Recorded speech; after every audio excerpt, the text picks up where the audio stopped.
धुआं। सादत हसन मंटो। वो जब स्कूल रवाना हुआ तो उसने रास्ते में एक कसाई देखा जिसके सर पर एक बहुत बड़ा टोकरा था। उसमें 2 ताज़ा ज़िबा किए हुए बकरे थे। उनकी खालें उतरी हुई थी और उनके नंगे गोश्त में से धुआं उठ रहा था। जगह जगह पर यह गोश्त, जिसको देखकर मसूद के ठंडे गालों पर गर्मी की लहरें सी दौड़ जाती थी, फड़क रहा था जैसे कभी कभी उसकी आंख फड़का करती थी। 9:15 बजे होंगे, मगर झुके हुए खाकिस्तरी बादलों के बाइस ऐसा मालूम होता था कि बहुत सवेरा है।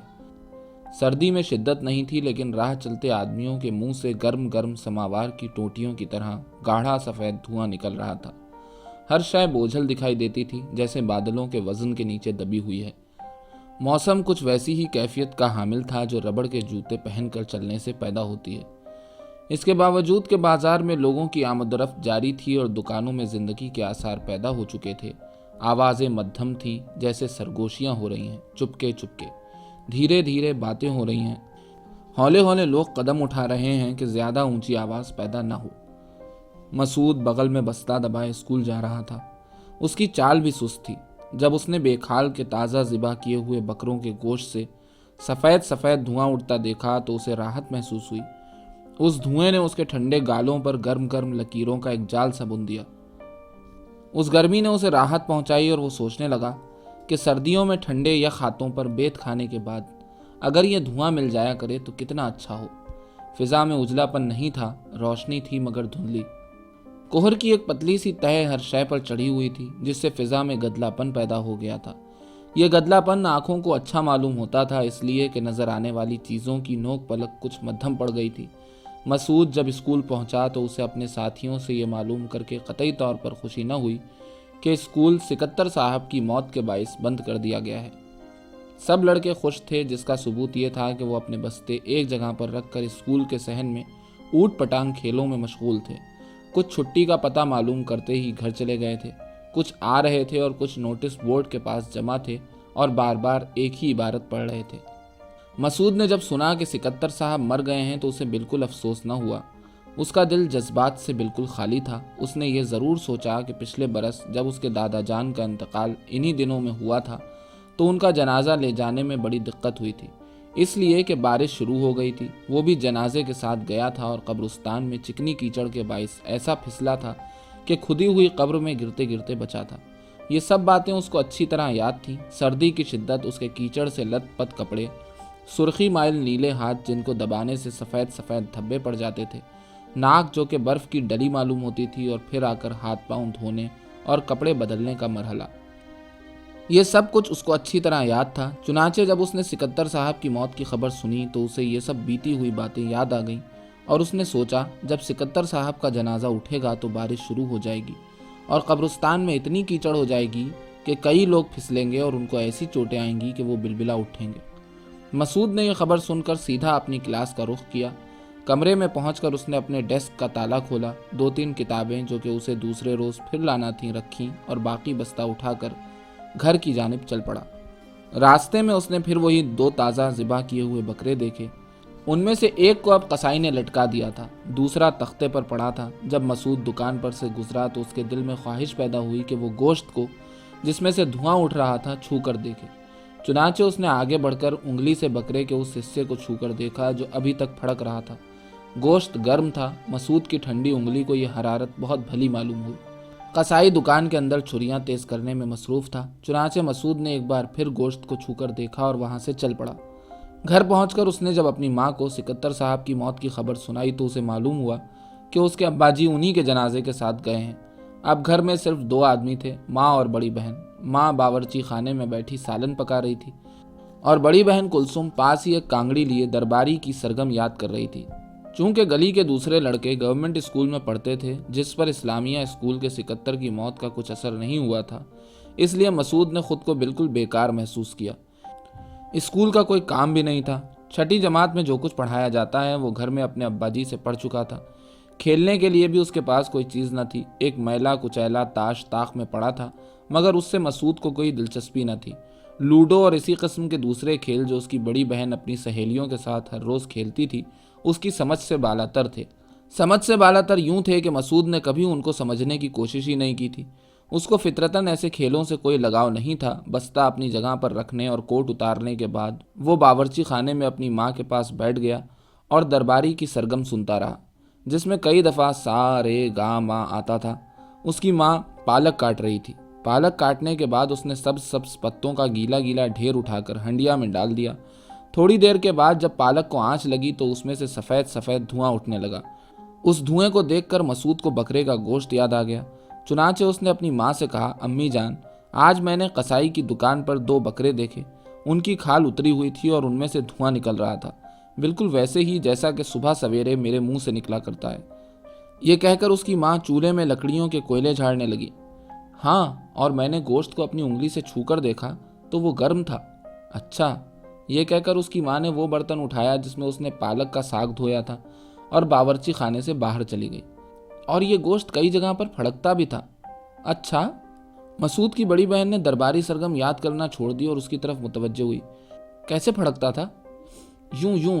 مسعود نے انگلیوں سے پھڑکن پیدا کر کے اپنی بہن کو دکھائی۔ پھر کیا ہوا؟ یہ سوال کلثوم نے اپنے سرگم بھرے دماغ سے کچھ اس طور پر نکالا کہ مسعود ایک لہجے کے لیے بالکل خالی الذہن ہو گیا۔ پھر کیا ہونا تھا؟ میں نے ایسے ہی آپ سے بات کی تھی کہ قصائی کی دکان پر گوشت پھڑک رہا تھا۔ میں نے انگلی سے چھو کر بھی دیکھا تھا، گرم تھا۔ اچھا مسعود، یہ بتاؤ، تم میرا ایک کام کرو گے؟ بتائیے۔ آؤ میرے ساتھ آؤ۔ نہیں، آپ پہلے بتائیے کام کیا ہے؟ تم آؤ تو صحیح میرے ساتھ۔ جی نہیں، آپ پہلے کام بتائیے۔ دیکھو، میری کمر میں بڑا درد ہو رہا ہے، میں پلنگ پر لیٹتی ہوں، تم ذرا پاؤں سے دبا دینا۔ اچھے بھائی جو ہوئے، اللہ کی قسم بڑا درد ہو رہا ہے۔ یہ کہہ کر مسعود کی بہن نے اپنی کمر پر مکیاں مارنا شروع کر دی۔ یہ آپ کی کمر کو کیا ہو جاتا ہے؟ جب دیکھو درد ہو رہا ہے، اور پھر آپ دبواتی بھی مجھی سے ہیں، کیوں نہیں اپنی سہیلیوں سے کہتی؟ مسعود اٹھ کھڑا ہوا اور راضی ہو گیا۔ چلیے، لیکن آپ سے یہ کہہ دیتا ہوں کہ 10 منٹ سے زیادہ میں بالکل نہیں دباؤں گا۔ شاباش شاباش۔ اس کی بہن اٹھ کھڑی ہوئی اور سرگموں کی کاپی سامنے طاق میں رکھ کر اس کمرے کی طرف روانہ ہوئی جہاں وہ اور مسعود دونوں سوتے تھے۔ صحن میں پہنچ کر اس نے اپنی دکھتی ہوئی کمر سیدھی کی اور اوپر آسمان کی طرف دیکھا۔ مٹیالے بادل جھکے ہوئے تھے۔ مسعود، آج ضرور بارش ہوگی، یہ کہہ کر اس نے مسعود کی طرف دیکھا، مگر وہ اندر اپنی چارپائی پر لیٹا تھا۔ جب کلثوم اپنے پلنگ پر اوندھے منہ لیٹ گئی تو مسعود نے اٹھ کر گھڑی میں وقت دیکھا۔ دیکھیے باجی، 11 بجنے میں 10 منٹ باقی ہیں، میں پورے 11 بجے آپ کی کمر دابنا چھوڑ دوں گا۔ بہت اچھا، لیکن اب تم خدا کے لیے زیادہ نخرے نہ بکھارو، ادھر میرے پلنگ پر آ کر جلدی کمر دباؤ، ورنہ یاد رکھو بڑے زور سے کان ایٹھوں گی۔ کلثوم نے مسعود کو ڈانٹ پلائی۔ مسعود نے اپنی بڑی بہن کے حکم کی تعمیل کی اور دیوار کا سہارا لے کر پاؤں سے اس کی کمر دبانا شروع کر دی۔ مسعود کے وزن کے نیچے کلثوم کی چوڑی چکلی کمر میں خفیف سا جھکاؤ پیدا ہو گیا جب اس نے پیروں سے دبانا شروع کیا، ٹھیک اسی طرح جس طرح مزدور مٹی گوندتے ہیں۔ تو کلثوم نے مزہ لینے کی خاطر ہولے ہولے ہائے ہائے کرنا شروع کر دیا۔ کلثوم کے کولوں پر گوشت زیادہ تھا۔ جب مسعود کا پاؤں اس حصے پر پڑا تو اسے ایسا محسوس ہوا کہ وہ اس بکرے کے گوشت کو دبا رہا ہے جو اس نے قصائی کی دکان میں اپنی انگلی سے چھو کر دیکھا تھا۔ اس احساس نے چند لمحات کے لیے اس کے دل و دماغ میں ایسے خیالات پیدا کیے جن کا کوئی سر تھا نہ پیر۔ وہ ان کا مطلب نہ سمجھ سکا اور سمجھتا بھی کیسے، جبکہ کوئی خیال مکمل ہی نہ تھا۔ ایک دو بار مسعود نے یہ بھی محسوس کیا کہ اس کے پیروں کے نیچے گوشت کے لوتھڑوں میں حرکت پیدا ہوئی ہے، اسی قسم کی حرکت جو اس نے بکرے کے گرم گرم گوشت میں دیکھی تھی۔ اس نے بڑی بددلی سے کمر دبانا شروع کی تھی، مگر اب اسے اس کام میں لذت محسوس ہونے لگی۔ اس کے وزن کے نیچے کلثوم ہولے ہولے کرا رہی تھی۔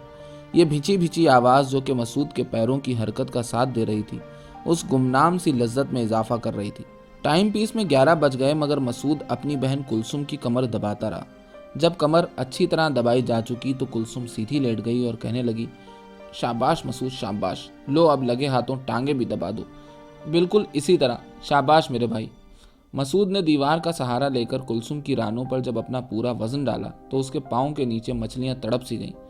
بے اختیار وہ ہنس پڑی اور دوہری ہو گئی۔ مسعود گرتے گرتے بچا، لیکن اس کے تلووں میں مچھلیوں کی وہ تڑپ منجمد سی ہو گئی۔ اس کے دل میں زبردست خواہش پیدا ہوئی کہ وہ پھر اسی طرح دیوار کا سہارا لے کر اپنی بہن کی رانیں دبائے۔ چنانچہ اس نے کہا، یہ آپ نے ہنسنا کیوں شروع کر دیا؟ سیدھی لیٹ جائیے کہ میں آپ کی ٹانگیں دبا دوں۔ کلثوم سیدھی لیٹ گئی۔ رانوں کی مچھلیاں ادھر ادھر ہونے کے باعث جو گدگدی پیدا ہوئی تھی اس کا اثر ابھی تک اس کے جسم میں باقی تھا۔ نہ بھائی، میرے گدگدی ہوتی ہے، تم وحشیوں کی طرح دباتے ہو۔ مسعود نے خیال کیا کہ شاید اس نے غلط طریقہ استعمال کیا ہے۔ نہیں، اب کی دفعہ میں پورا بوجھ آپ پر نہیں ڈالوں گا، آپ اطمینان رکھیے، اب ایسی اچھی طرح دباؤں گا کہ آپ کو کوئی تکلیف نہ ہوگی۔ दीवार का सहारा लेकर मसूद ने अपने जिस्म को तोला और इस अंदाज से आहिस्ता आहिस्ता कुलसुम की रानों पर पैर जमाए कि उसका आधा बोझ कहीं गायब हो गया। हौले हौले बड़ी होशियारी से उसने पैर चलाने शुरू किए। कुलसुम की रानों में अकड़ी हुई मछलियां उसके पैरों के नीचे दब दब कर इधर उधर फिसलने लगीं। मसूद ने एक बार स्कूल में तने हुए रस्से पर एक बाजीगर को चलते देखा था।